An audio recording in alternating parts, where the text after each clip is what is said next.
নমস্কার বন্ধুরা, SB academic সেন্টারের প্রত্যেকটা ছাত্রছাত্রীকে স্বাগত। আজকে আমি উচ্চ মাধ্যমিকের ভূগোলের জিওগ্রাফির ফোর্থ সেমিস্টারের সাজেশন আলোচনা করছি। 2026 সালের যে প্রশ্নগুলো খুবই গুরুত্বপূর্ণ সে সম্পর্কে বিস্তারিত আলোচনা করছি। আমি প্রথম প্রশ্ন তোমাদের সিলেক্ট করছি। দেখো, ভূগঠন। এই ভূগঠন থেকে ভূগঠন বা তোমরা ভূসংস্থান হতে পারে, মানে ভূসংস্থানও কোনো সমস্যা নেই, একই ব্যাপার। তো দেখো, এখান থেকে যে প্রশ্নগুলো সিলেক্ট করেছি, যে তোমরা খাতা লিখবে কিন্তু পাঁচ সংস্থান তত্ত্বের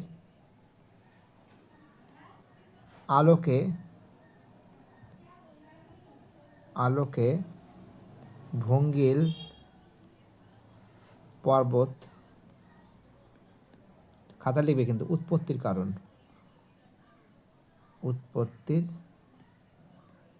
কারণ লেখো। খুব গুরুত্বপূর্ণ প্রশ্ন, ঠিক আছে। এবার দেখো, 2 নম্বর প্রশ্নটা কি সিলেক্ট করছি। 2 নম্বর প্রশ্নটা সিলেক্ট করছি সমুদ্র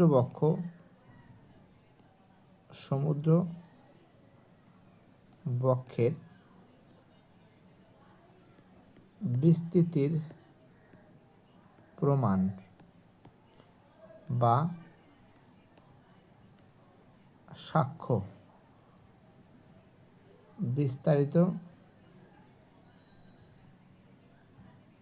বিস্তারিত আলোচনা করো।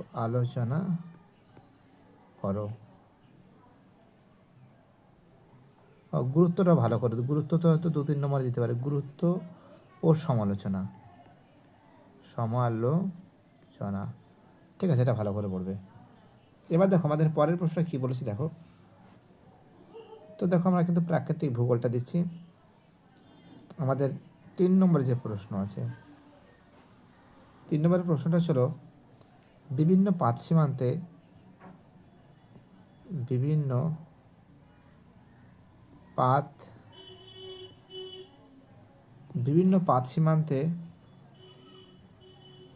গঠিত বিভিন্ন পাত সীমান্তে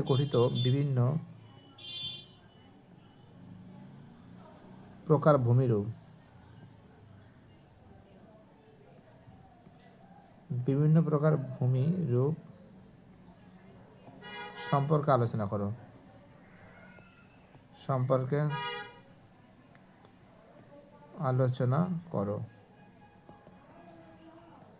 4 নম্বরের প্রশ্ন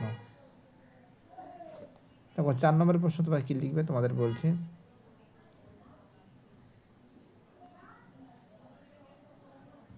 4 নম্বরের প্রশ্ন কিন্তু তোমরা টিকা লিখবে। 4 নম্বর প্রশ্ন কি হবে? টিকা। দেখো, টিকা থেকে কি লিখবে? টিকা থেকে লিখবে আসলে ত্রিপাত সীমান্ত।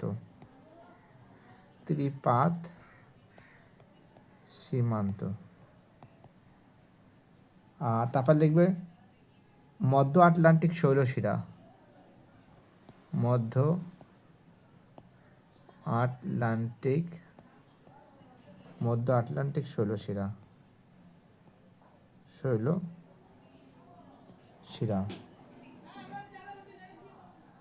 গঠনকারী ও বিনাশকারী পাত সীমান্ত। গঠনকারী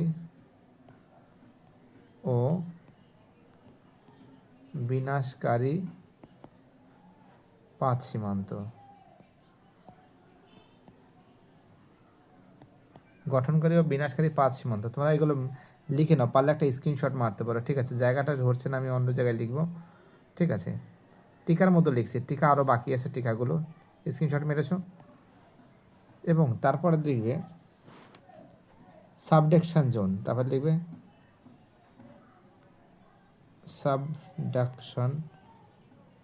সাবডাকশন জোন, ঠিক আছে।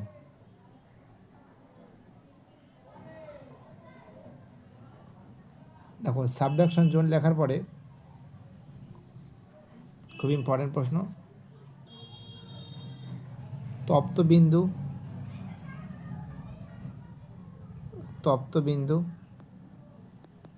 তারপরে লিখে বেনি Benioff zone, Benioff জন,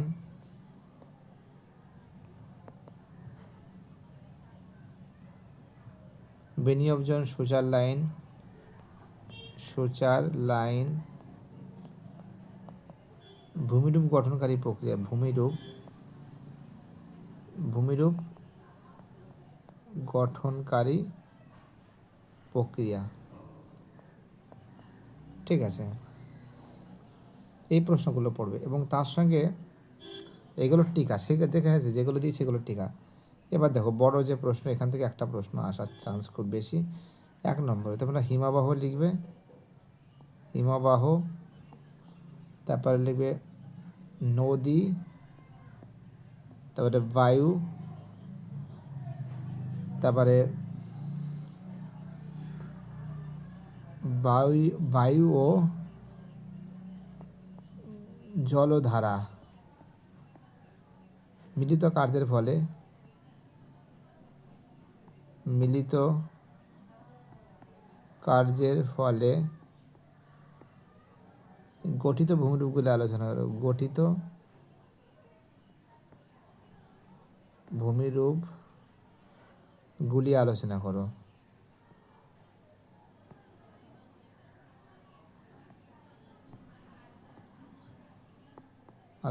ঠিক আছে, দেখতে পাচ্ছ প্রত্যেকটা প্রশ্ন ইম্পর্টেন্ট। এটা কিন্তু খুবই গুরুত্বপূর্ণ প্রশ্ন, এটা কিন্তু মোস্ট ইম্পর্টেন্ট। ঠিক আছে, এবং তোমাদের কিন্তু আজকে কিন্তু প্রাকৃতিক ভূগোলগুলো তুলে ধরবো, যেগুলো ইম্পর্টেন্ট আছে, যেগুলি ভাইটাল আছে সেগুলো তুলে ধরবো।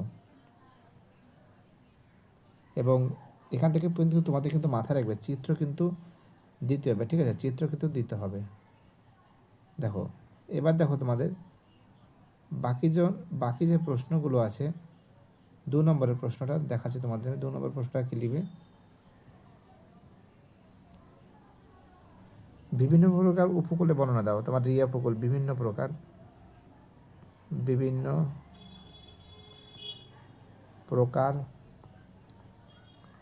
উপকূলের, বিভিন্ন প্রকার উপকূলের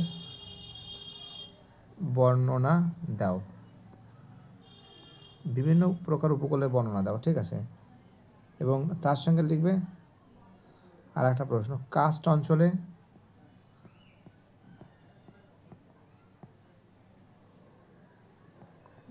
অঞ্চলে জলধারার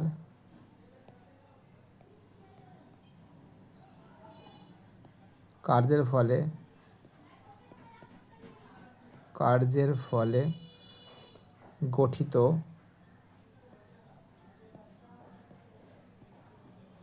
ভূমিরূপগুলি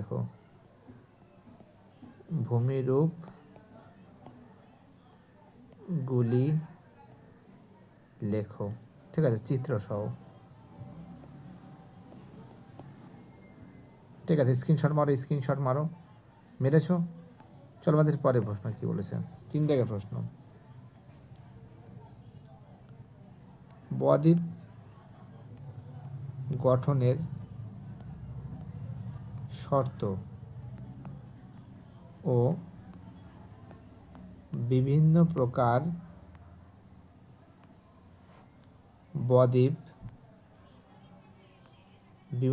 বদ্বীপ এর শ্রেণীবিভাগ লেখো। ঠিক আছে, এটা 4 দাগের প্রশ্ন। ঠিক আছে, 5-এর যে প্রশ্ন আছে,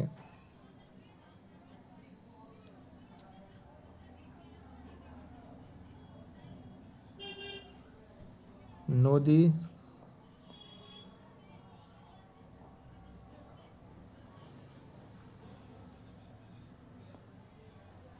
বায়ু এর ক্ষয় কার্য ও সঞ্চয়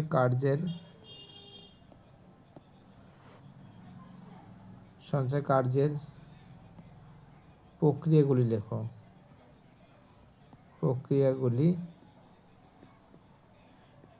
লেখো। ঠিক আছে, 6 জায়গার প্রশ্ন।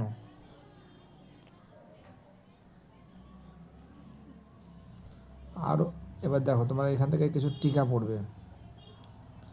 যেমন আছে আরোহণ প্রক্রিয়া, আরোহণ প্রক্রিয়া, অবরোহণ প্রক্রিয়া, আরোহণ প্রক্রিয়া, অবরোহণ প্রক্রিয়া, নগ্নিভবন,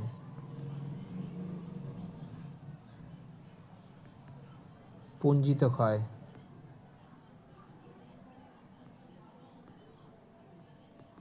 ক্ষয়ীভবন, ধারণা, ক্ষয়ীভবন, দোয়াব, ধারণাবহিকা, আবহবিকা, ধারণা আবহবিকা, জল প্লাবন ভূমি, প্লাবন ভূমি, জলপ্রপাত,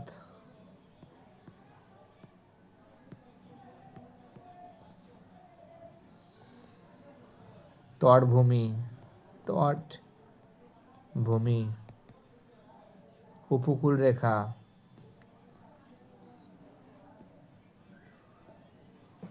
এগুলো কিন্তু টিকাতে 2 নম্বরে 1 নম্বর প্রশ্ন। উপকূল রেখা, ডালমেশীয় উপকূল, ডালমেশিয়া উপকূল,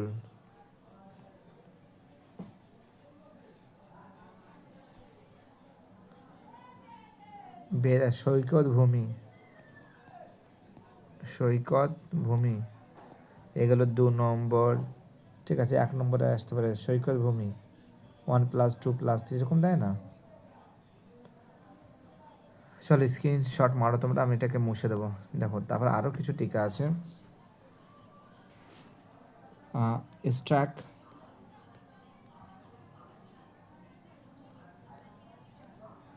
ও স্টাম্প, জিও তরঙ্গ কর্তৃক,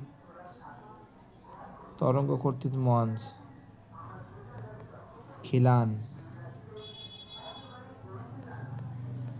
পুরোদেশীয়বাদ, পুরোদেশীয়বাদ, প্রবাল প্রাচীর, প্রবাল প্রাচীর, মরুদ্যান, ইনসেলবার্জ, অন্ধপতাকা,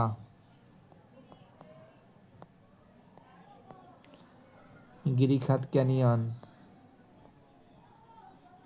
গিরিখাত ক্যানিয়ন, প্রবাল প্রাচীর, এটা দিয়েছি আমি একটু আগে।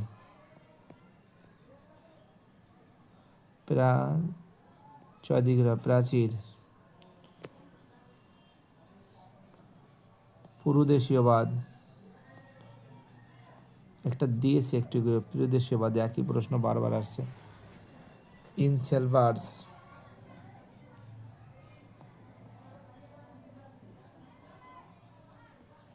ধ্রিয়ান,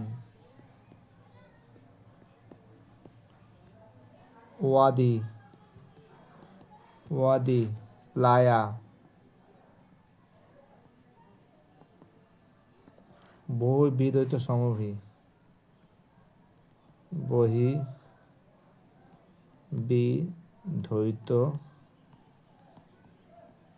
সমভূমি, অন্ধপতাকা,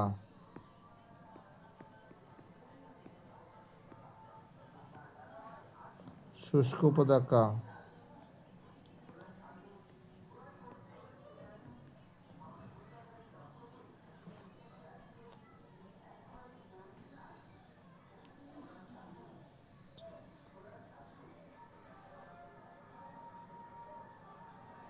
এবার দেখো তারপরে প্রশ্ন 7 থেকে যে প্রশ্ন তোমরা পার্থক্য পড়বে, পার্থক্য পার্থক্য থেকে যে প্রশ্নগুলো ইম্পর্টেন্ট আছে,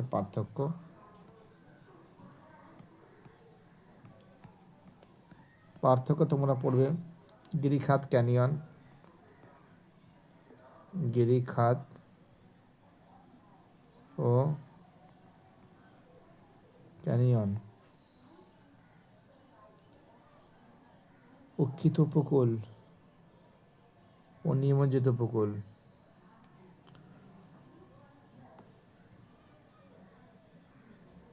উৎক্ষিত উপকূল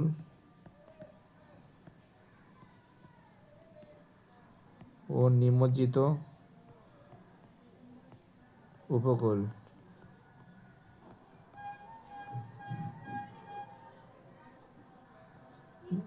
এরিয়া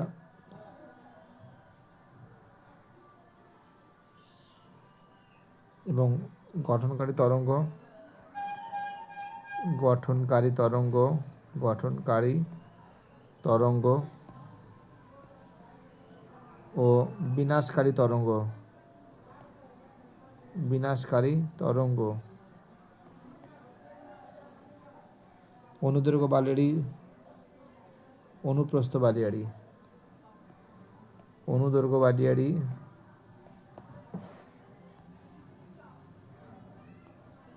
অনুদৈর্ঘ্য বালিয়াড়ি আর কি আছে, ও অনুপ্রস্থ বালিয়াড়ি।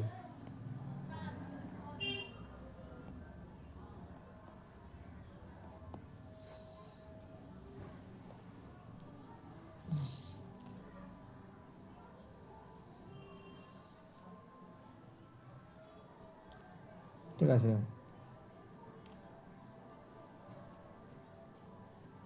অনুদৈর্ঘ্য বালিয়াড়ি বিভিন্ন প্রকার বালিয়াড়ি সম্পর্কে আলোচনা করে, ঠিক আছে, স্ক্রিনশট মারো। তারপরে দেখো, তারপরে প্রশ্ন 8-এর প্রশ্ন, বিভিন্ন প্রকার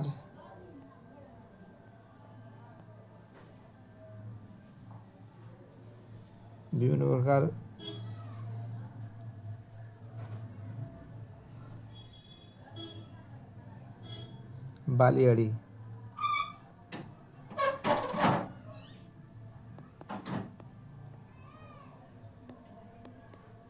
সম্পর্কে লেখো।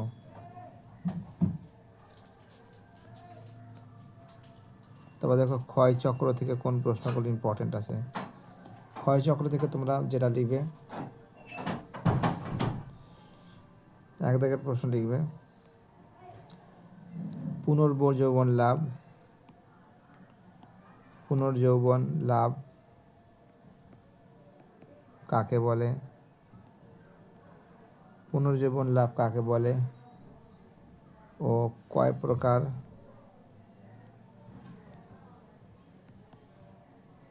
ও কি কি আলোচনা করো।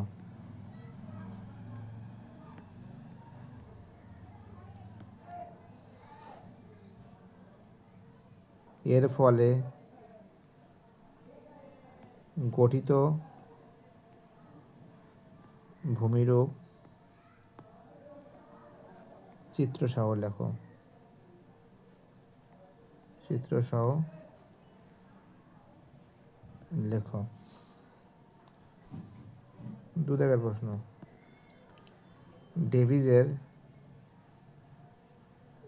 ডেভিসের নদী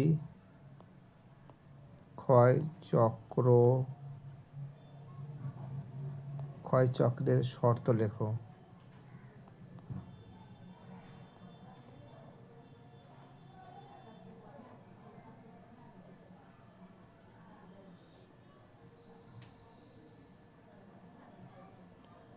ঠিক আছে, কি বলতে বুঝতে পারছো? এবং এর সঙ্গে আর একটা প্রশ্ন পড়বে, ওর সঙ্গে আর একটা লেজুর পড়বে, সেটা হচ্ছিল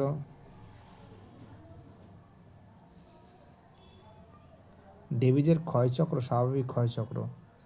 এখানে আর একটা প্রশ্ন পড়বে, ডেভিসের নদী ক্ষয়চক্র বা স্বাভাবিক ক্ষয়চক্র এর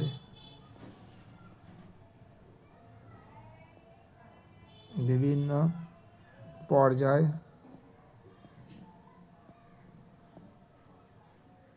গুলি চিত্রসহ আলোচনা করো।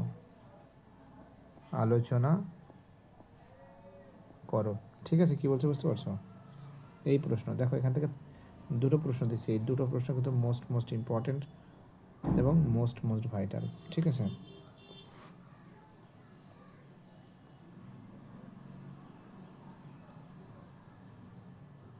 এবং দেখো এবার দেখো পরের প্রশ্ন, 3 নম্বর প্রশ্ন। পার্থক্য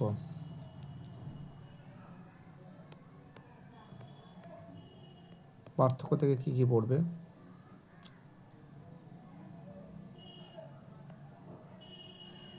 স্বাভাবিক ক্ষয়চক্র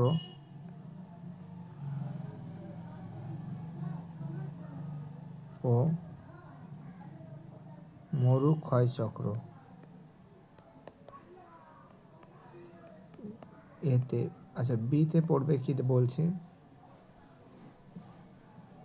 মোনাডোনাক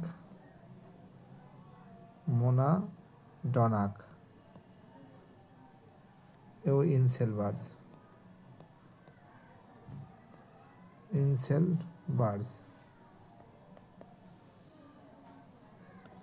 সেটা থেকে পেনিপ্লেন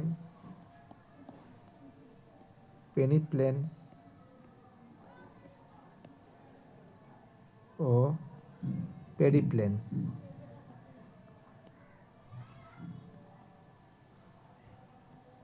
চারের প্রশ্ন টিকা লেখো। নদী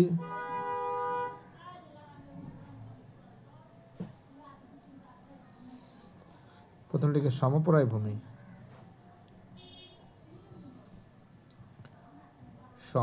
ভূমি।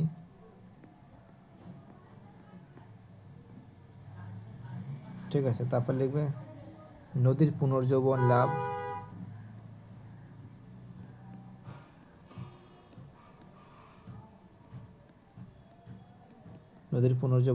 স্বাভাবিক ক্ষয়চক্র।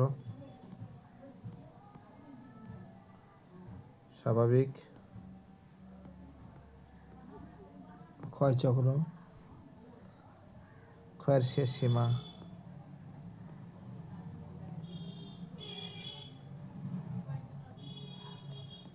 শেষ সীমা।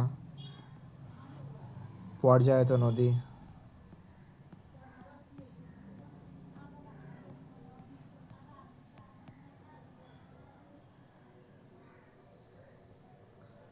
পর্যায়িত ঢাল।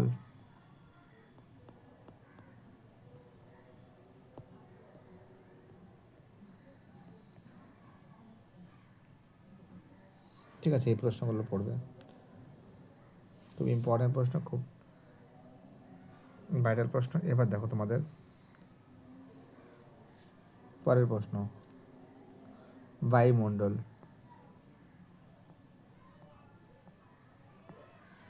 থেকে যে প্রশ্নগুলো ইম্পর্টেন্ট তোমাদের সরাসরি তুলে ধরছি। একের প্রশ্ন, তুমি লিখবে ঘূর্ণবাদ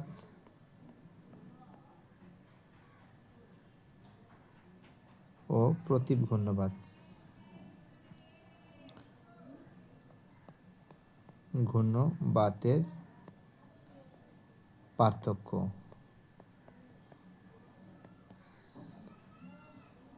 দুই দাগের প্রশ্ন,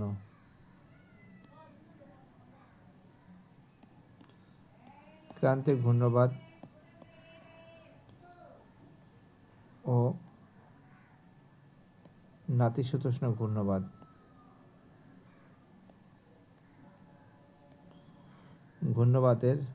নাতিশীতোষ্ণ ঘূর্ণবাতের পার্থক্য।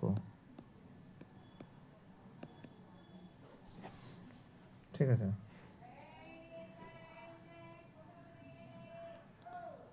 চলো আমাদের 3 দাগের প্রশ্ন। 3 দাগের প্রশ্ন লিখবে বিশ্ব উষ্ণায়নের কারণ আর প্রভাব, কারণ ও প্রভাব লেখো।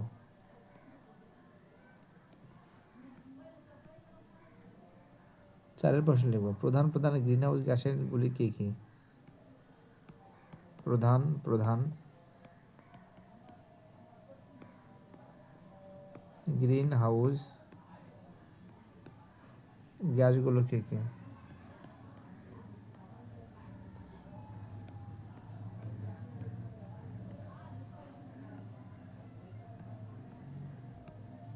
প্রধান প্রধান গ্রিন হাউস গ্যাসগুলো কি কি?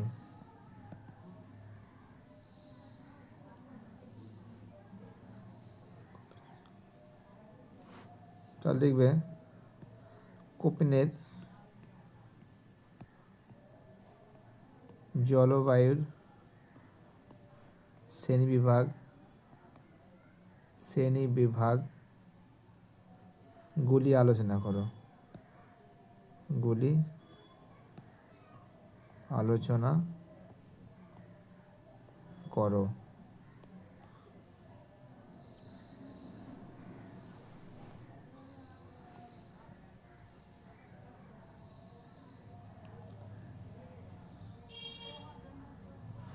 দেখো ক্রান্তীয় ঘূর্ণিপাত, দেখো ক্রান্তীয় ঘূর্ণিপাত নাতিশীতোষ্ণ ঘূর্ণিপাতের মধ্যে পার্থক্য পড়বে এবং এদের না জীবন চক্র, এখান থেকে আর একটু লিখে রাখছি, হ্যাঁ একটু কালারিং পরিবর্তন করি।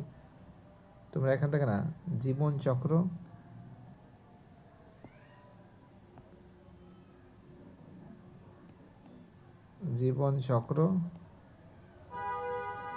আর বৈশিষ্ট্য,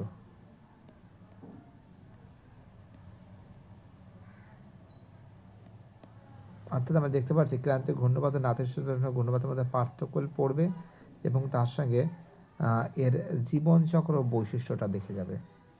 ঠিক আছে, ভাবছিলাম যে দেবো না কোশ্চেনটা, বাট দিতে বাধ্য হয়েছি। তারপর লিখবে, তারপর টিকা দিচ্ছি, দাঁড়াও, হ্যাঁ বুঝে স্ক্রিনশট মেরেছো,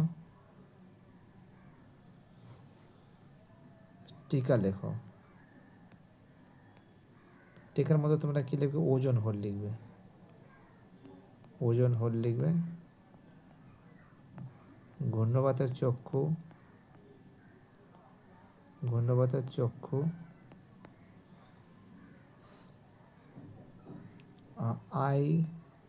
ITCZ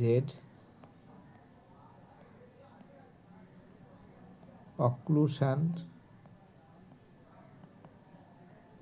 সীমান্ত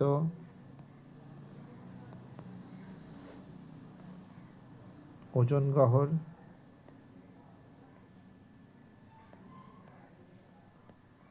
সৌর ধ্রুবক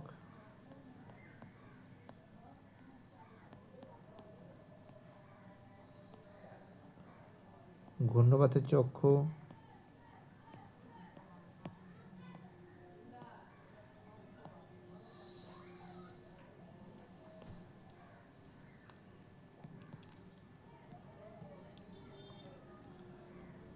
জলবায়ু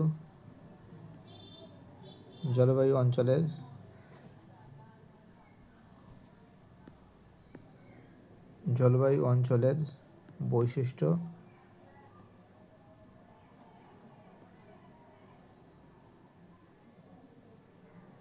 জলবায়ু পরিবর্তনের কারণগুলি কি এবং জলবায়ু পরিবর্তনের কারণগুলি লেখো। দেখো লেজুর প্রশ্ন আসতে পারে 3+2 2+2+1,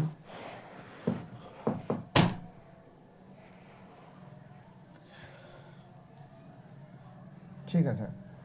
আর দেখো তোমাদের কিন্তু এই যে প্রশ্নগুলো আছে এই প্রশ্নগুলো কিন্তু খুবই গুরুত্বপূর্ণ, ঠিক আছে, এবং তোমাদের এই প্রশ্নগুলো কিন্তু খুবই মোস্ট ইম্পর্টেন্ট। এবং দেখো বায়ুমণ্ডল থেকে কি পড়বে দাঁড়াও দেখাচ্ছি। বায়ুমণ্ডল দেখাচ্ছি তোমাদের।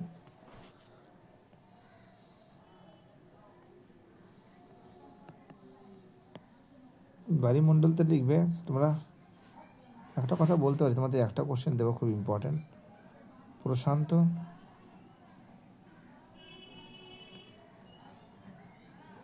আটলান্টিক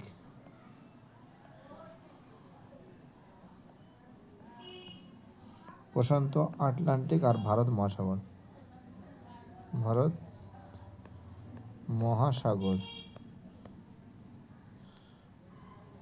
ভারত মহাসাগরের 3টি করে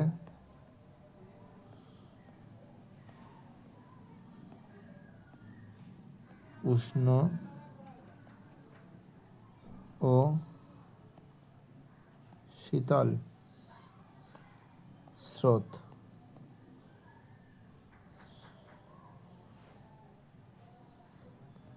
সম্পর্কে লেখো, সম্পর্কে লেখো চিত্রসহ।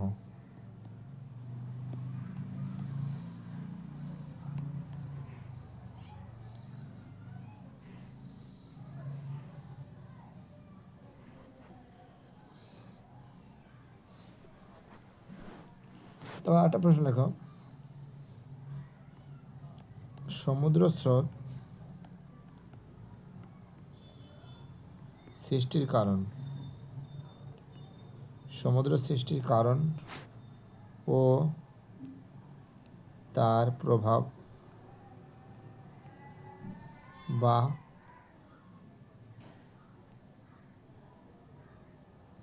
পৃথিবীব্যাপী গুরুত্ব ব্যাখ্যা করো।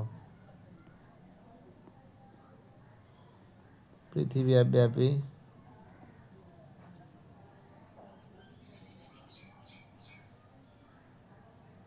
গুরুত্ব ব্যাখ্যা করো।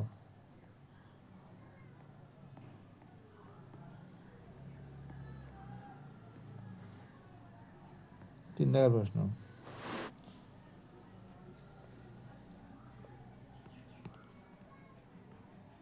সমুদ্র তরঙ্গ ও সমুদ্র স্রোতের পার্থক্য।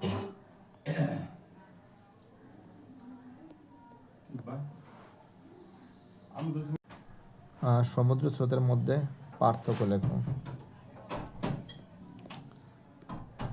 পার্থক্য লেখো। ঠিক আছে, এই একটা প্রশ্ন, এবং তার সঙ্গে আর একটা প্রশ্ন লিখবে, জাপান উপকূলে, এই কোশ্চেনটা ইম্পর্টেন্ট আছে, জাপান উপকূলে, জাপান উপকূলে মৎস্যক্ষেত্র বিকাশ লাভের কারণ কি?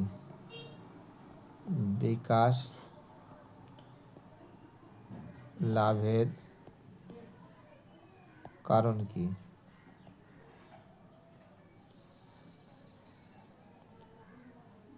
ঠিক আছে, 1, 2, 3, 4টে প্রশ্ন হয়েছে। এবং সমুদ্র তরঙ্গ সমুদ্র স্রোতের পার্থক্য, পার্থক্য লেখো। ঠিক আছে, লিখেছ? এবার দেখো তোমাদের আর একটা প্রশ্ন দেখো, 4টে দেখো। 5 নম্বর প্রশ্নটা কি লিখবে? 5 নম্বর প্রশ্ন লিখবে, নিউ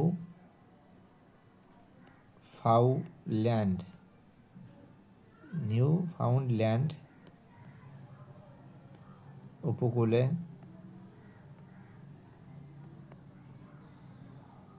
ঘন কুয়াশা ও ঝড় ঝঞ্ঝার সৃষ্টি হয় কেন? ঠিক আছে,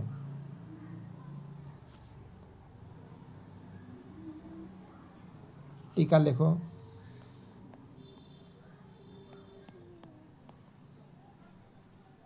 টিকা লেখো, হিমপ্রাচীর,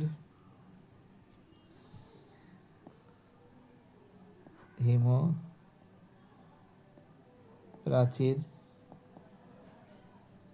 এল নিনো,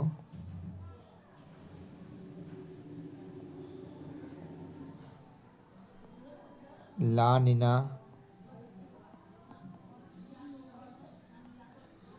শৈবাল সাগর,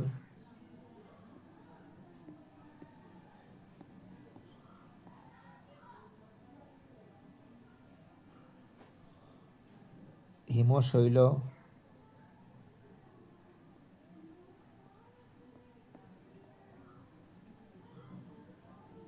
গ্র্যান্ড ব্যাংক,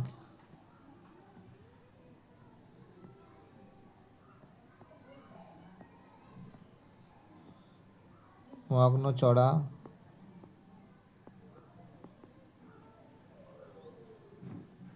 ঠিক আছে।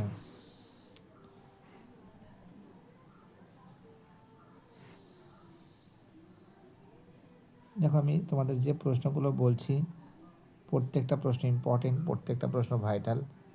দেখো এবার দেখো তোমাদের পরের চ্যাপ্টার নিয়ে আলোচনা করছি। নেক্সট দাও একটু হেডিং দিই, জীবমণ্ডল। জীবমণ্ডল, জীবমণ্ডল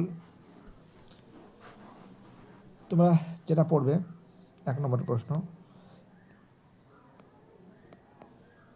জীব বৈচিত্র্যের সংজ্ঞা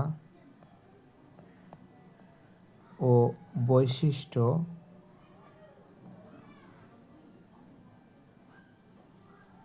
এবং জীব বৈচিত্র্যের প্রকারভেদ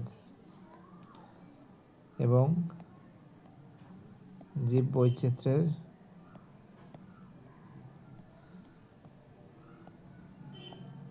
প্রকারভেদ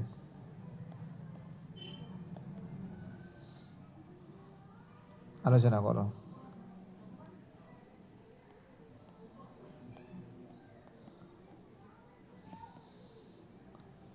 এদের মধ্যে জন্মগত, জিনগত বৈচিত্র্য, প্রজাতিগত বৈচিত্র্য, বাস্তুতান্ত্রিক বৈচিত্র্য আলাদাভাবে পরীক্ষা, ঠিক আছে। এবার থেকে আমাদের জিনগত বৈচিত্র্য আছে, প্রজাতিগত বৈচিত্র্য আছে, বাস্তুতান্ত্রিক বৈচিত্র্য আছে, ভালো করে পড়বে। কিন্তু 2 জায়গায় যে প্রশ্ন আছে, আলফা,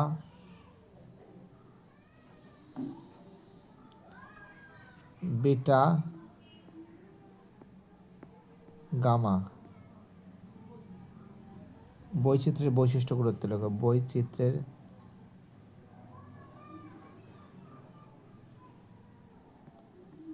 বৈশিষ্ট্য ও গুরুত্ব লেখো।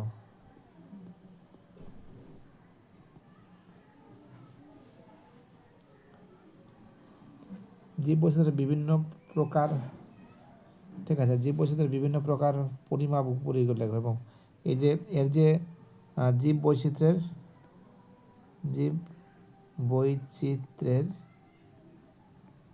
বিভিন্ন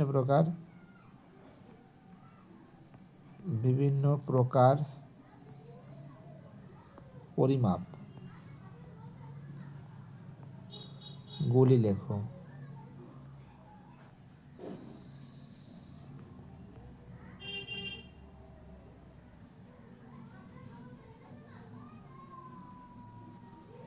ঠিক আছে।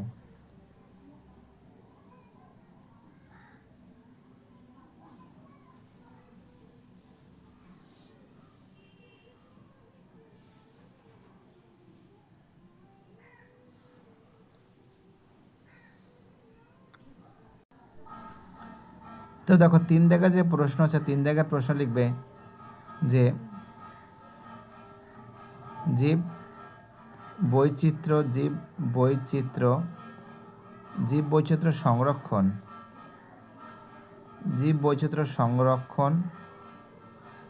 এর বাস্তুতান্ত্রিক গুরুত্ব।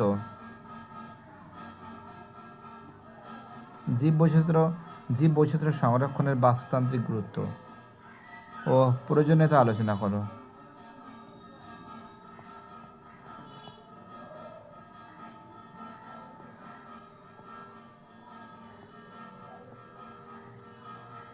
প্রয়োজনীয়তা আলোচনা করো।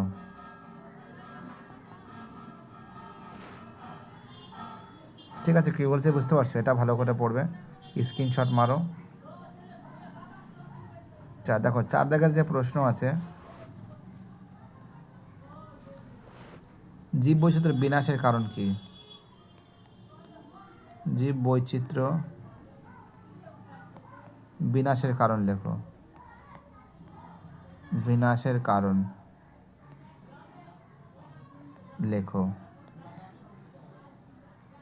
দেখো 5 প্রশ্ন টিকা।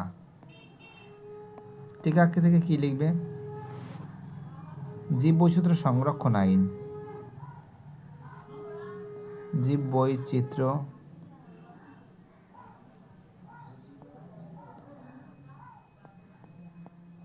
সংরক্ষণ আইন,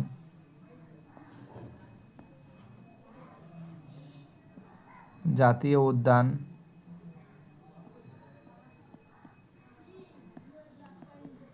অভয়ারণ্য, সংরক্ষিত অরণ্য,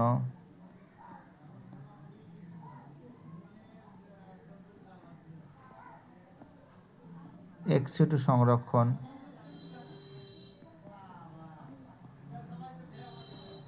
এক্সিটু সংরক্ষণ, গ্রিন ডাটা বুক,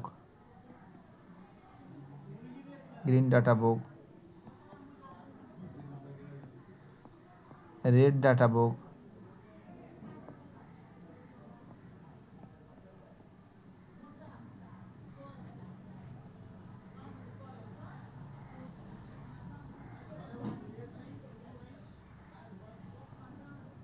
ছয় প্রশ্ন, ভারতকে মহাজীব বৈচিত্র্যের দেশ বলা হয় কেন?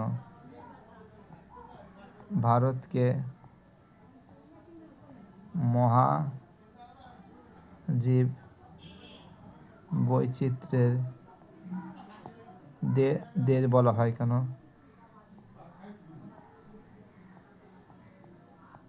কেন? ক্রান্তীয় অঞ্চল খুবই জীব বৈচিত্র্য সমৃদ্ধ হয় কেন? ক্রান্তীয় অঞ্চল খুবই জীব বৈচিত্র্য সমৃদ্ধ হয় কেন?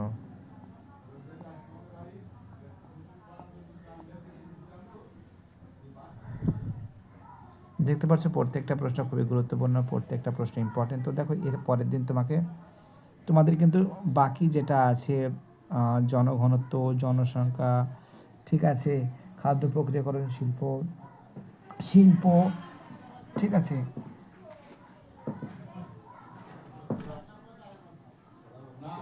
আঞ্চলিক ভূগোল নিয়ে পরের দিন আলোচনা করব। বাই টাটা, সবাই ভালো থাকবে। যারা ভিডিওটা দেখলে তাদের আমি অসংখ্য ধন্যবাদ জানাই। Bye tata. ওকে।